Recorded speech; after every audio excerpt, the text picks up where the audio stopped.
kupas kenyataan yang dikeluarkan oleh Tan Sri Anwar Musa yang mengatakan bahawa ahli UMNO perlu menyertai PAS. Dia nak suruh orang UMNO ni khianat sama macam dia, tuan-tuan.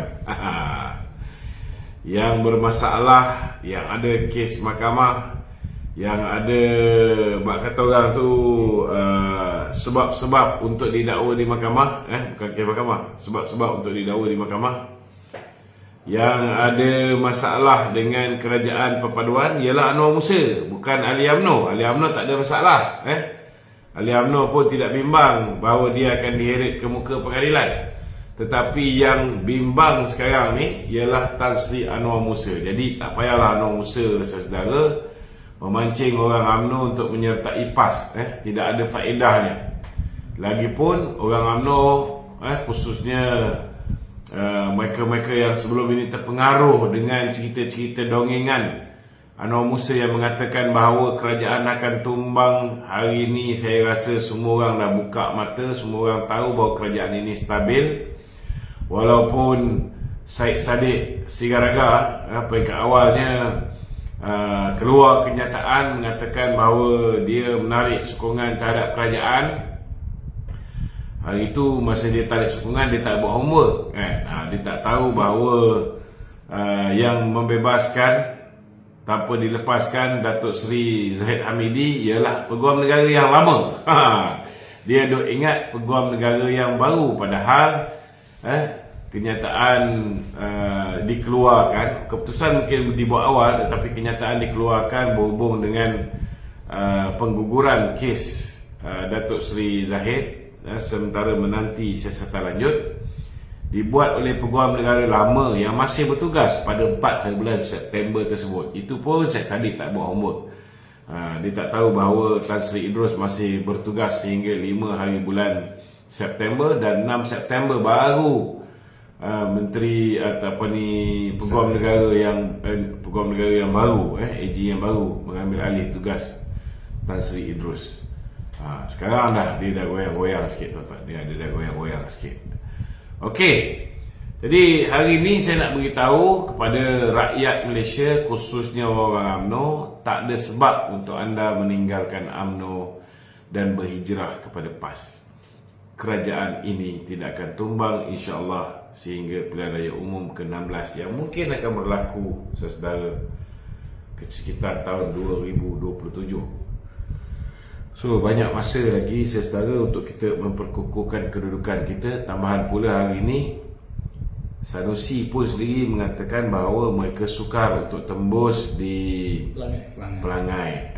Maknanya kalau Sanusi yang nak kata Panglima perang kejadahnya, Panglima pun tak larat. Bagi aku, Sanusi ni hanya badut sirkus. Badut sirkus Perikatan Nasional yang kerja dia merapu je, tuan-tuan. Tak ada satu pun benda yang dia cakap ni boleh masuk kepala. Merapu, membohong. Baru-baru ni dia membohong tentang isu Datuk Seri Anwar. Kononnya Datuk Seri Anwar berbohong ketika berkutubah. Dia kena tahu rukun-rukun yang membolehkan kutubah tu diterima ataupun tidak. Tak ada kena-mengena dengan apa benda dia cakap. Merapu je. Jadi orang macam ni, saudara, kita tak payah bazir masa nak mengulas, kerana bagi saya dia ni sampah je. Cuma orang-orang Kedah ni tak boleh menilai manusia yang mana kaca mana pemata. Orang Kedah, betul? Alah, bukan semua orang Kedah yang tidak boleh menilai mana kaca mana pemata. Nanti marah orang Kedah depan saya ni. Dia tahu maki je tu. Dia tahu maki je. Yang maki itulah yang dia bagi peluang menjadi peti besar lagi. Kenapa muka aku lain macam ni? Filter. Filter. Tolak ke tepi, try tengok. Tolak ke tepi. Aku tak pandai tolak ke tepi ni. Tolak ke tengah. Macam mana tolak ke tepi?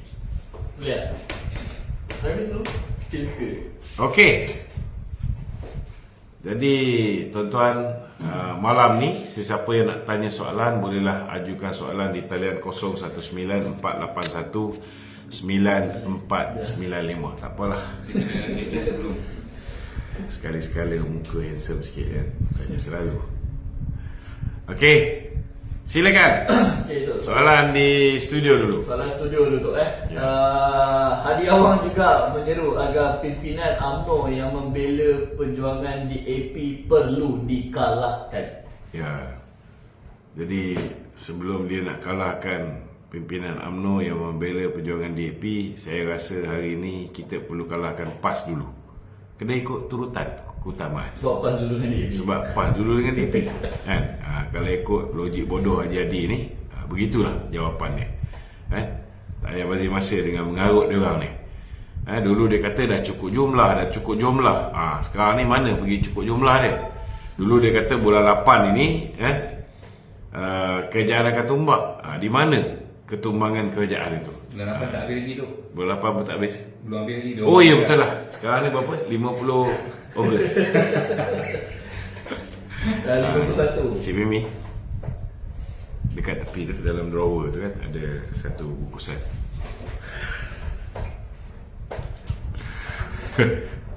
Okey. Ya.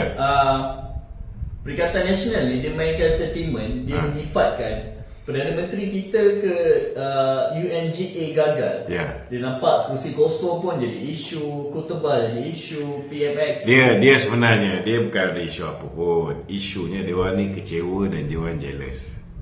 Kan? Pertama sekali Datuk Seri Anwar ni kena faham memang betul kursi kosong tu. Tak dinafikan, banyak kosong.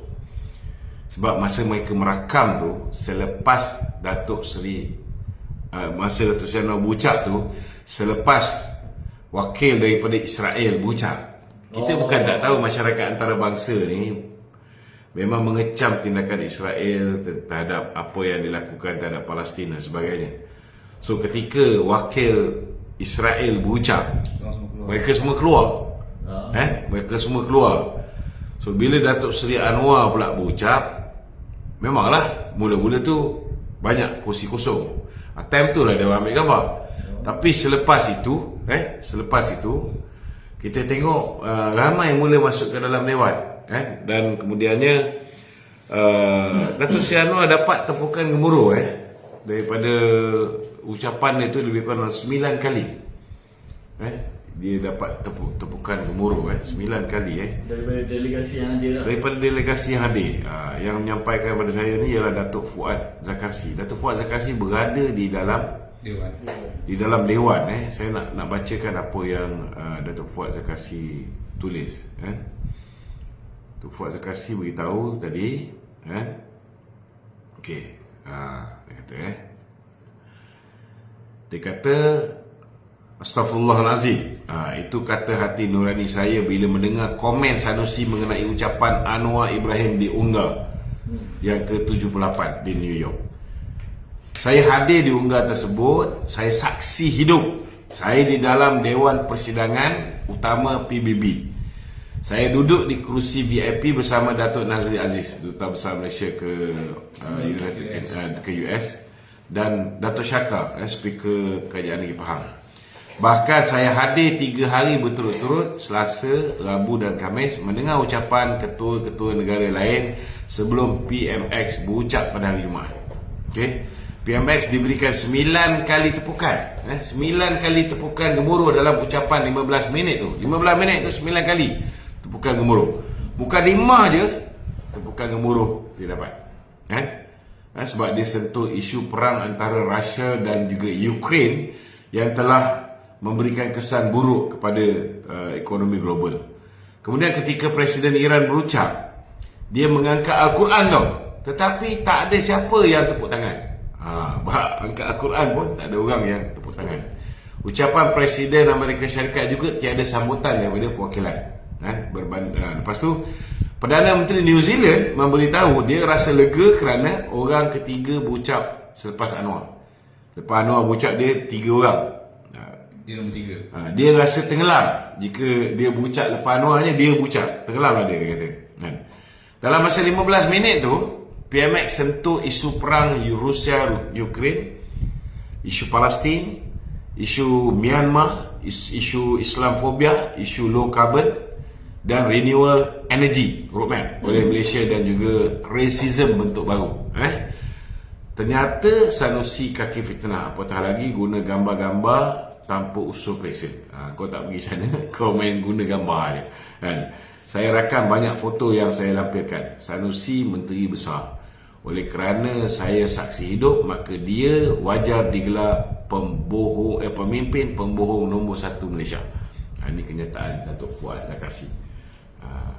Okay. Sanusi ni kalau cakap yang bohong, Dia macam Zahid Ma'arif saya cakap lah. Dia buka je mulut, bohong. Okey. Okey. Perikatan Nasional juga Datuk Wan. Ya. Di PRK Pelangai lah. Ya. Mereka ni mainkan 3 isu ni tu. Ya. Yang pertama isu Razif Jidin ni, pegawai dia yang ditahan di SPRM kan. Dia main isu Perdana Menteri ni pendakwaan politik, lakukan pendakwaan politik terhadap Razif Jidin. Ya. Yang kedua, dia main isu kes DLAA Zaid Amidi lagi.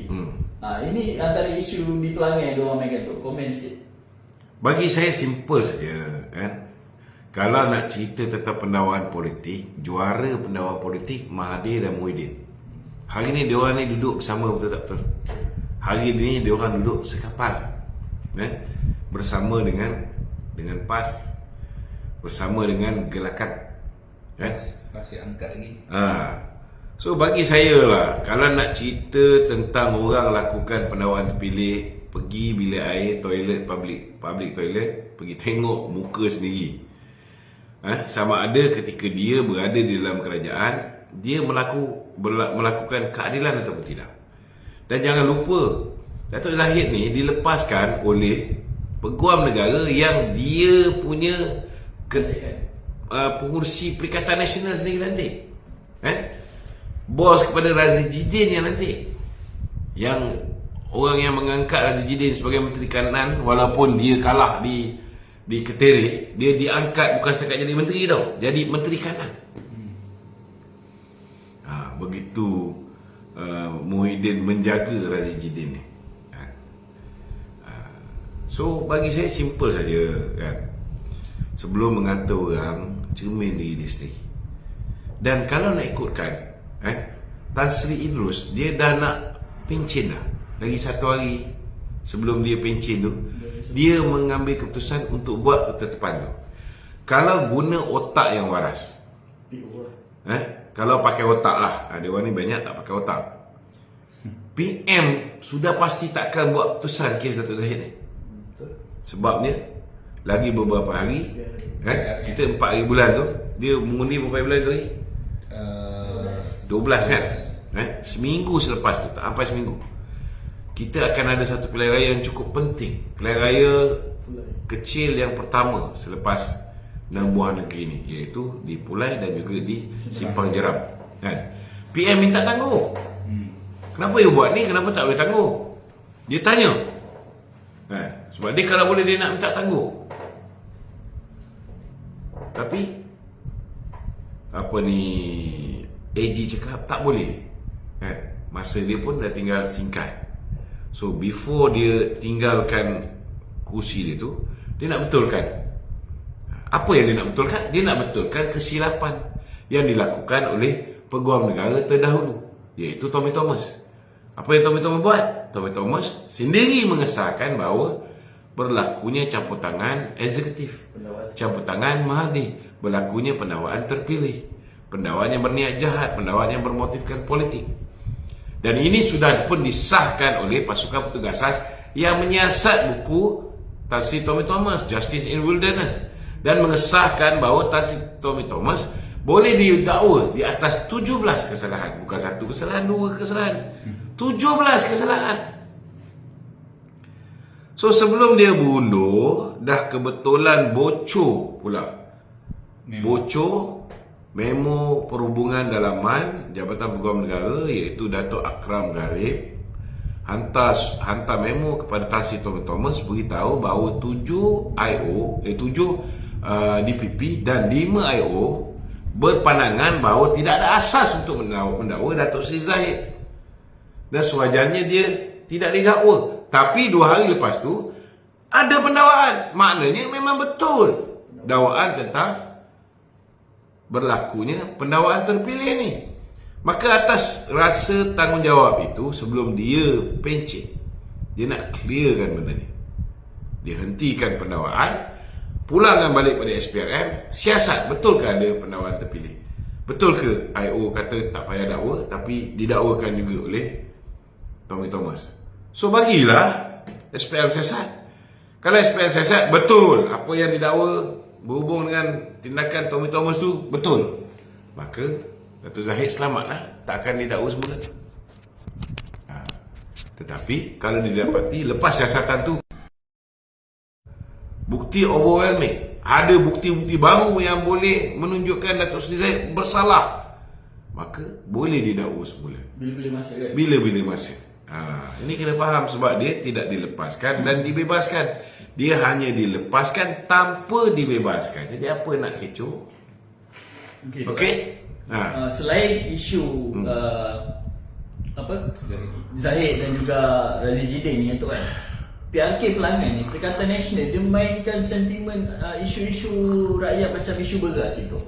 Dia menyifatkan macam contoh kerajaan perpaduan ni bersekongkol dengan toke-toke Cina ni untuk sembunyikan beras. Okey. Saya nak jawab ni cukup lah bagi faham betul-betul. Okay.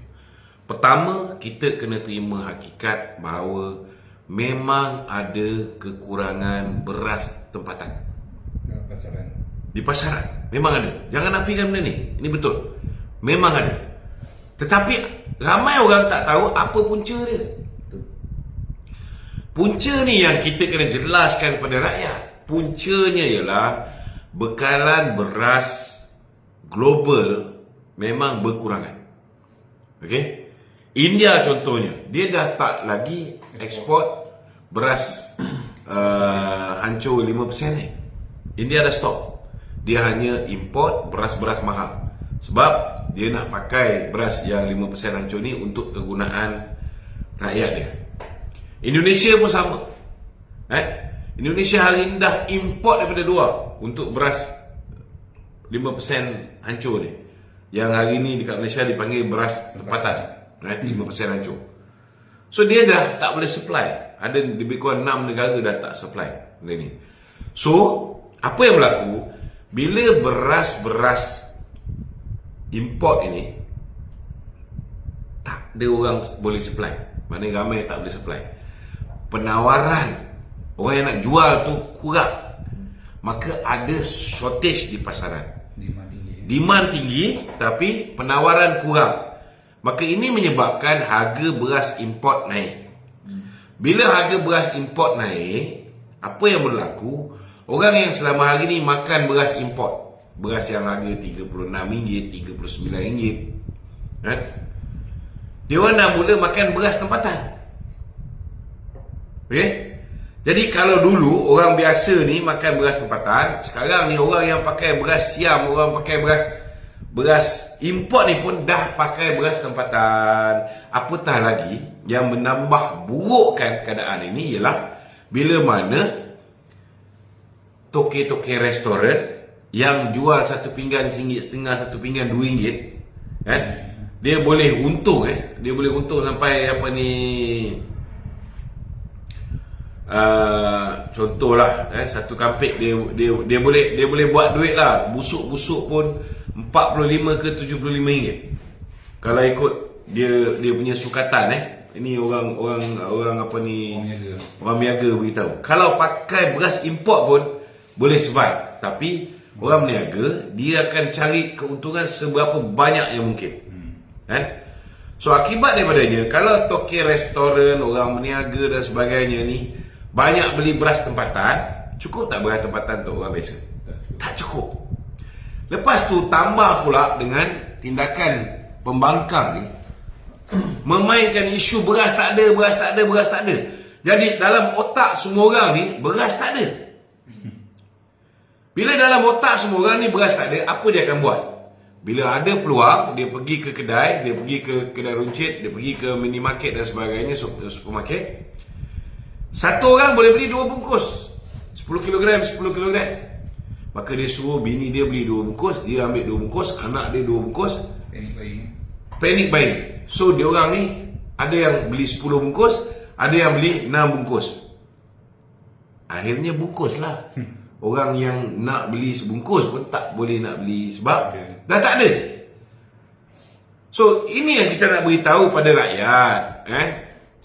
Jangan beli beras dan simpan kat rumah banyak sangat. Beras ni boleh tahan berapa lama? 2-3 bulan je. Lepas 2-3 bulan, dia punya kutu beras tu dah banyak. Dia dah mula hancur dan sebagainya. Itu sebab kena tahu kena tahu benda ni. Saya pun sebenarnya tak tahu, tapi tadi baru jumpa dengan orang Bernas apa semua. Dia explain.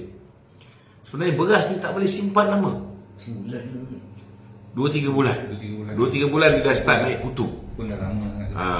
Tu yang dia orang kena rendam dulu, bersihkan, lepas tu kutu tu keluar semua.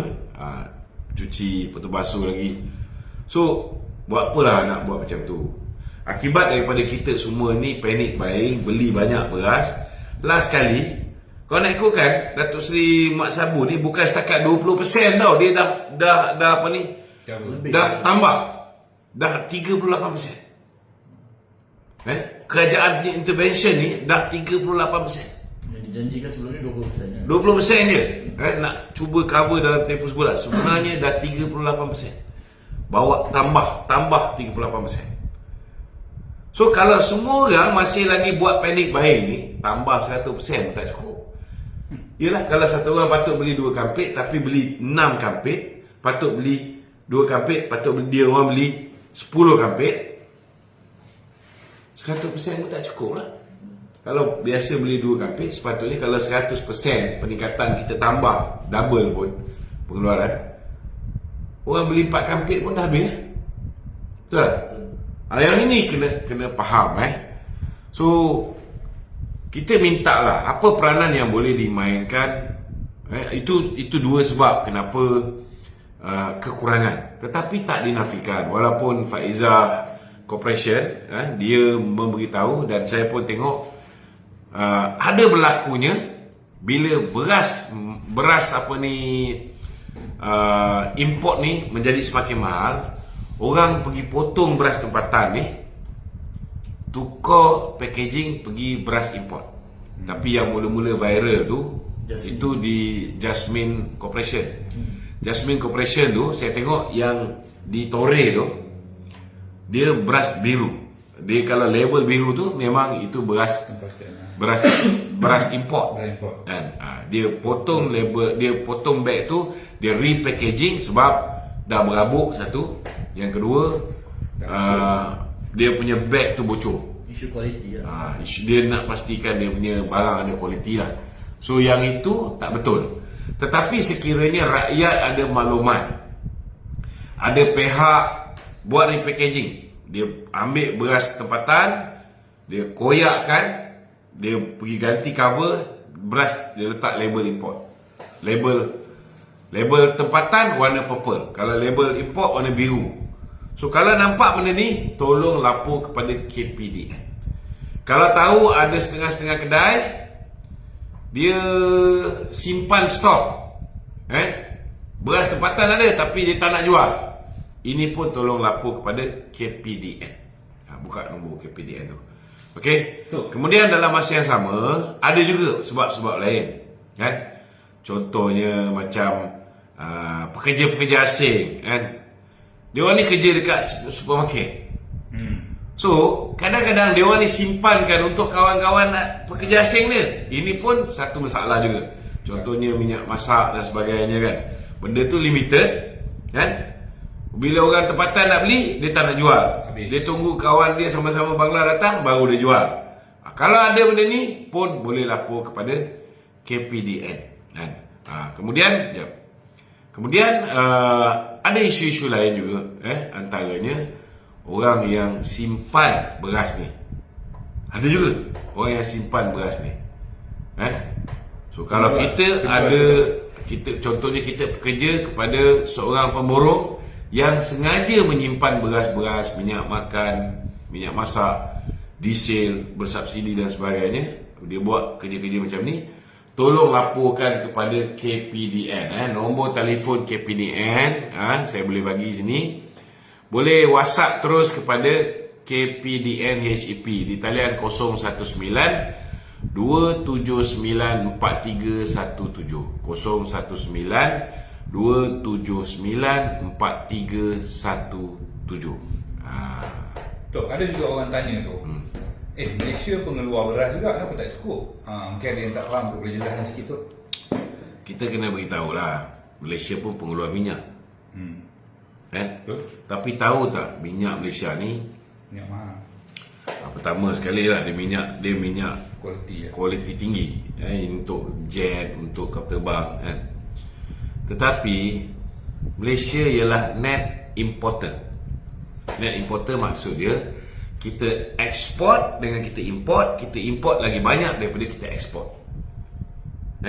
Kita jual keluar sikit, kita beli lagi banyak. Beras pun sama. Beras pun sama. Kegunaan tempatan pun tak cukup, kita beli daripada luar lebih banyak.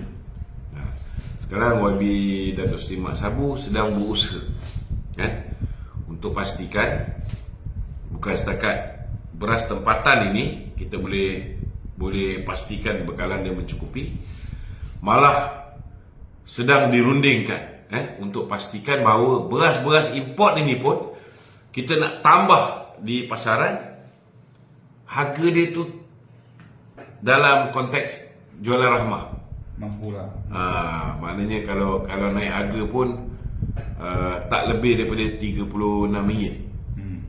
Contohnya kalau macam beras super tempatan 15, beras super tempatan RM26, RM2.06 1 kilo, RM26 10 kilo. Dia berapa? RM32 kalau tak silap saya. RM3.20 sekilo. RM3.20 sekilo untuk beras import. Sekarang beras import melampau. Ada yang sampai 39, ada yang sampai 40 lebih. Tapi itu kualiti yang baik lah. So disebabkan bekalan tempatan ni pun tak cukup, kita sedang usaha untuk pastikan yang import ni pun kita import dengan harga yang murah supaya boleh dijual dengan harga yang murah juga. Adakah kerajaan akan bagi subsidi yang dekat dengan harga beras tempatan? Adakah dia akan bagi harga subsidi juga tu? Sebab kerajaan akan tanggung subsidi. Kalau untuk import tak ada lah. Tapi kalau kita boleh dapat harga murah, maka kita boleh jual dengan harga murah. Kena ingat juga margin untuk orang yang memborong, margin untuk pegang runcit, semua mesti nak ada. Siapa yang nak keluarkan modal lepas tu jual dengan cost price. Sebab saya nampak Mat Sabu pun ada bagi kenyataan dia akan pergi ke India. Dia akan pergi ke India untuk dapatkan beras-beras yang berunding lah. Maknanya kerajaan ni betul-betul komited dengan saya kan. Jadi dia macam gini lah. Hanya kerajaan bodoh je yang tak nak selesaikan masalah rakyat. Sebab ini semua boleh menyumbang kepada kejatuhan kerajaan. Kalau tak selesai masalah ni, efek tak pelangai? Efek. Kalau tak selesai masalah ni, efek tak itu hari pilihan raya di Johor? Efek. Betul tak? Itu sebab isu barang-barang isu rakyat keperluan makanan ni sangat penting dan sangat dekat dengan kerajaan. Abang Mat pun beritahu macam mana Datuk Seri Anwar, walau daripada atas kapal terbang ni, dia sentiasa mengikuti cukup bekalan ke tak cukup, kerana dia nak pastikan bahawa jangan sampai rakyat ni ada masalah. Contohnya macam itu hari ada 37 lokasi kita hantar farma punya lori-lori untuk settlekan masalah beras ni. Ada 2 tempat ni lori farma tu sampai, beras tu dah tak banyak, orang yang menunggu ramai. Kan? Kalau boleh kita tak nak berlaku benda-benda macam ini. Tetapi biasalah pembangkang ini dia cuba jatuhkan kerajaan macam-macam cara, gagal. Jadi sekarang ni yang boleh menyebabkan rakyat benci kerajaan ialah dengan mereka fitnah. Apa fitnah-fitnah yang direka oleh mereka? Kononnya Datuk Seri Anwar Ibrahim panggil Syed Mokhtar nak hapuskan monopoli bernas. Ini tak betul, tak masuk akal. Contoh kononnya nak bagi pada toke-toke Cina, kan? Lepas tu dikeluarkan pula ada satu orang wakil rakyat ni buat cadangan. Buat cadangan supaya dipecahkan monopoli, supaya ramai orang boleh import. Saya nak beritahu, bukan semua orang memang boleh pecahkan monopoli, tapi kena faham kenapa Semota ni ataupun Bernas ni masih lagi menjadi kuasa monopoli yang mengimport beras ni, kerana ada tugas-tugas tanggungjawab sosial yang mereka kena buat. Give and take. Dia ada benda-benda yang mereka kena buat. Contohnya macam yang mula-mula dia bagi 10 juta, kemudian dia kena bagi lagi 50 juta, kemudian hasil daripada jualan Bernas nanti 30% akan diberikan balik pada petani. Dia ada macam social responsibility yang dia perlu kembalikan kepada mereka yang terlibat dalam rantaian penyediaan makanan ruji ni. Tapi yang buat pindah tu semua ni tu orang lebay ni. Memanglah. Kalau tak lebay, bukanlah orang yang buat fitnah. Katanya kau baru tahu Aku dah tahu lama dah. Cuba kau tanya dengan aku, siapa kat Malaysia ni paling banyak buat fitnah, paling banyak kena saman, paling banyak kena bayar saman? Bypass. Pas lah. So kau bypass lah dia orang.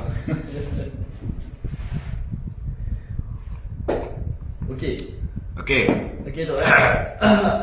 Saya lihat ini saya punya perspektif.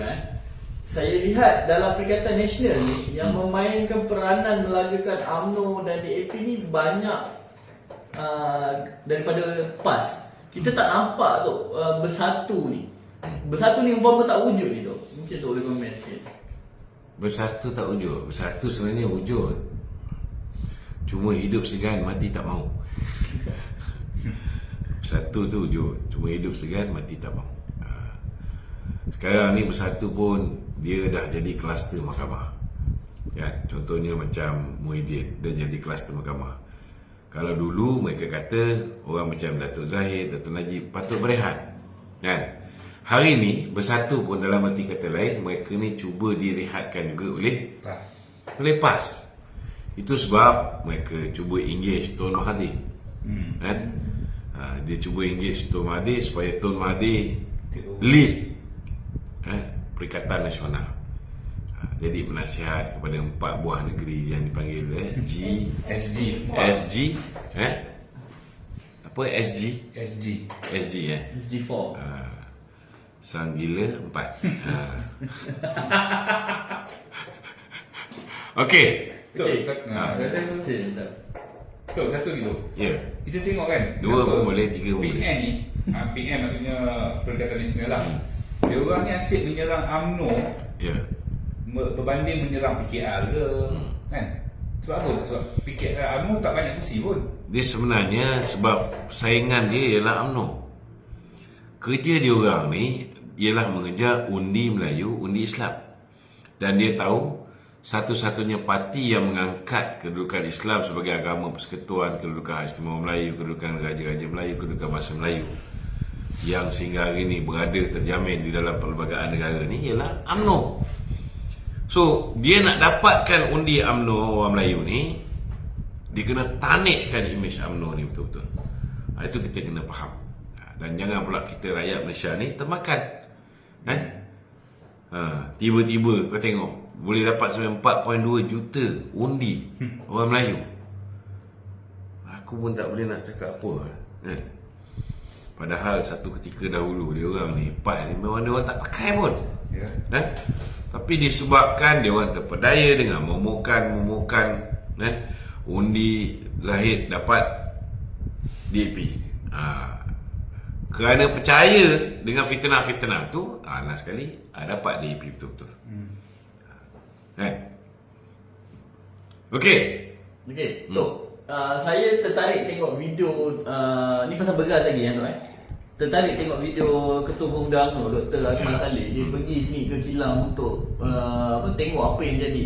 Kebanyakannya daripada kilang-kilang ni dia simpan stok sebab dia kata jual kalau packing apa semua jual rugi ni tu. Mungkin tu nak komen sikit. Itu sebabnya lah yang sebenarnya memainkan peranan ni ialah pemborong. Tetapi kita ada bahagian kawal selia padi dan sebagainya. Kita ada KPDN.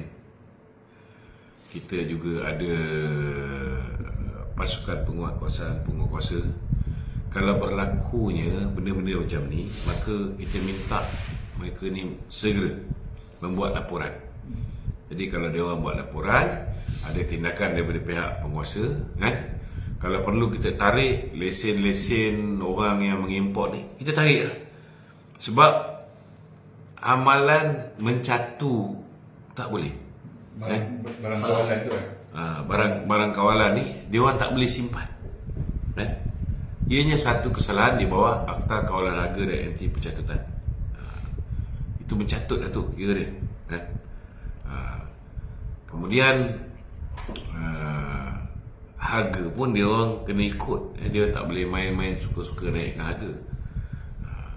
Apatah lagi kalau beras tempatan, mereka repackaging, dia tukar jadi beras import. Sedangkan benda tu beras tempatan. Itu pun mereka boleh didakwa di mahkamah.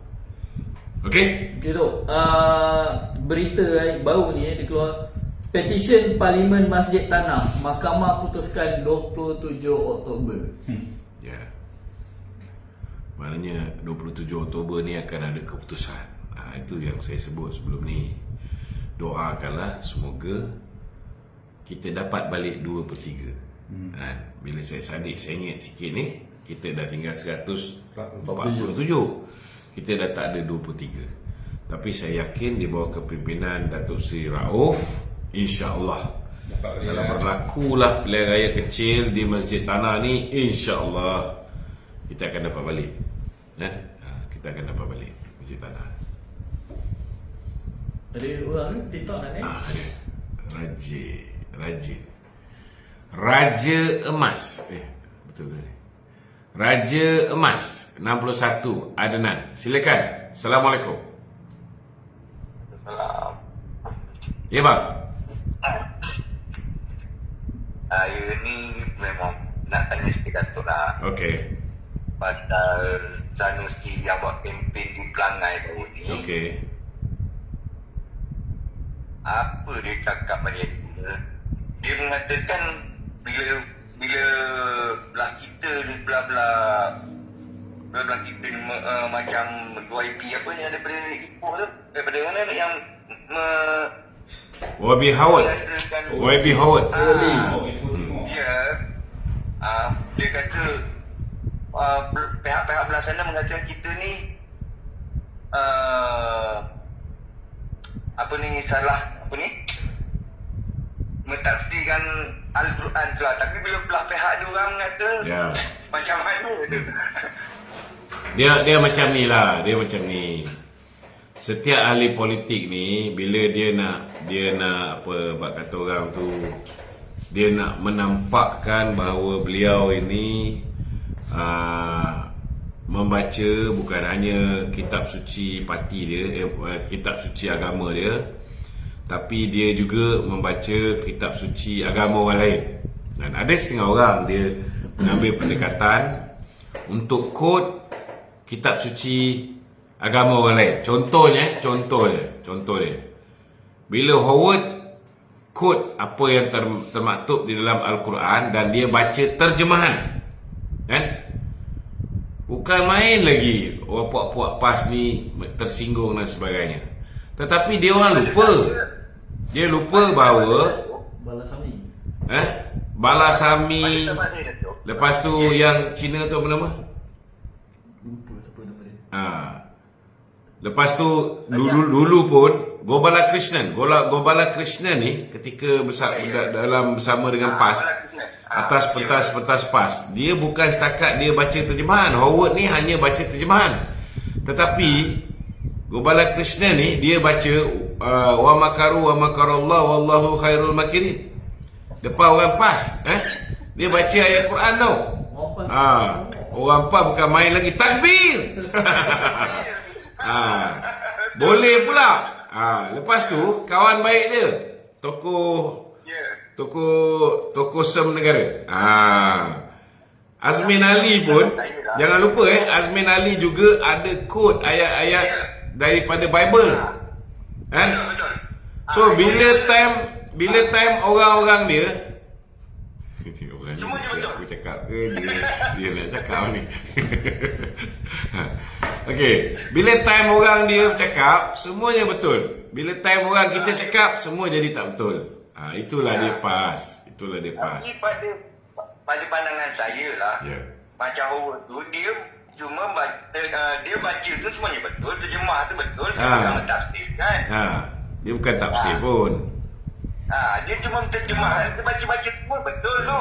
Pada pandangan Tetapi biasalah bila orang tahu dia ni serba kekurangan, kan? Jadi dia tak boleh menang dengan kekuatan diri dia sendiri, maka dia cuba nak menang dengan memfitnah orang lain. Ya. Buat orang ni mudah koyak lah tu. Itulah hakikat dia, kan? Dia cuba Ya, betul. memfitnah orang lain. Betul. Okey, ada soalan lain? Okey, Datuk. Tak ada lah tu, saya tanya itu je. Okey, Datuk. Assalamualaikum. Okey, waalaikumsalam. Bila? Dah turun Pelangai ke? Kita tengah tunggu ni. Dia susun balik. Itu hari dah buat tapi apa ni permit polis tak lepas. 22 bulan itu hari patut saya ceramah. Saya tengah tunggu lagi. Dia dah susun. Okey, Assalamualaikum. Waalaikumsalam. Okey, Cik Niza. Assalamualaikum, Datuk. Waalaikumsalam. Sahabat lama saya. Ya. Baba. Baik-baik, alhamdulillah. Cakap. Soalan. Kenal saya tak? Kalau hang tutup muka memang tak kenal hang Niza. Kita sama-sama kat Kementing dulu. Oh ya ke? Hang kesalahan apa? Jual IC ke?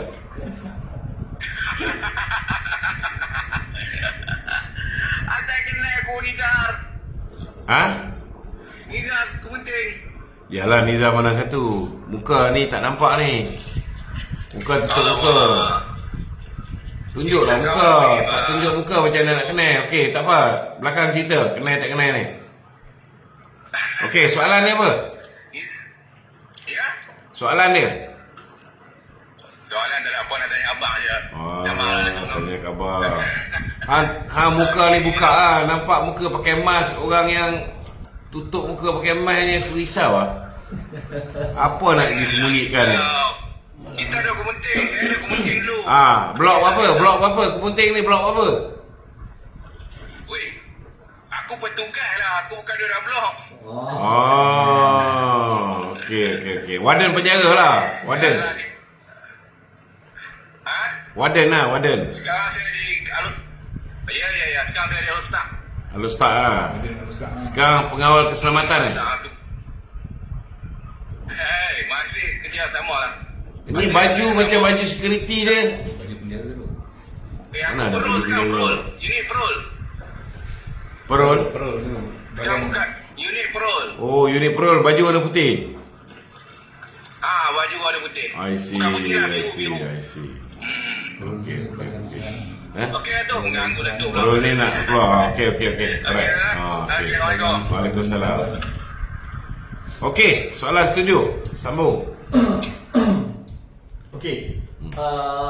Kita faham tu Sanusi pun ada cakap yang pelanggan ni ikan bersih dan sebagainya.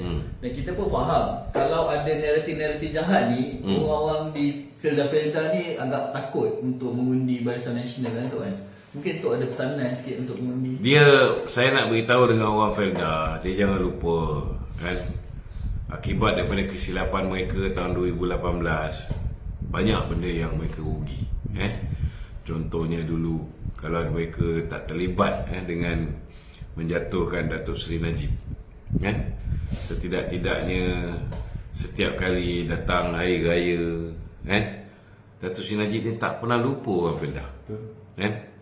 Masalah-masalah hutang-hutang lama orang Felda ni jaranglah Datuk Seri Najib bila buat pengumuman masa hari Felda ni tak sentuh bab perkara ni. Tapi tengok bila jatuh kepada tangan Mahathir, hancur lebur. Bila jatuh kepada tangan boneka Mahathir, Muhyiddin Yassin, betul memang hutang Felda 80% hutang lapuk dia telah diselesaikan oleh Muhyiddin. Tetapi Muhyiddin setakat mengumumkan. Muhyiddin tidak menyelesaikan masalah.